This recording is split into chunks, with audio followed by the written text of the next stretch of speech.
السلام عليكم ورحمة الله متابعين قناة ماذا يحدث؟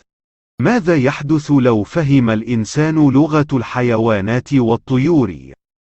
لو فهم الإنسان لغة الحيوانات، لأصبح الإنسان قادرا على السيطرة على الحيوانات وتوجيهها حسب احتياجاته، وسوف يستفيد من بعض الحيوانات في التنبؤ ببعض الظواهر الطبيعية، مثل تنبؤ الحمار بحدوث الزلازل.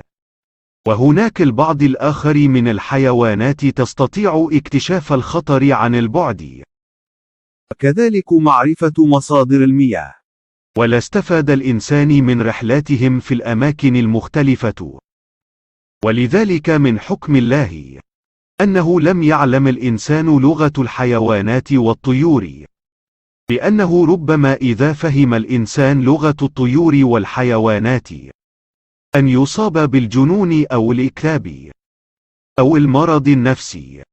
إذا أعجبكم الفيديو لا تنسوا من الاشتراك بالقناة والإعجاب بالفيديو والضغط على زر الجرس.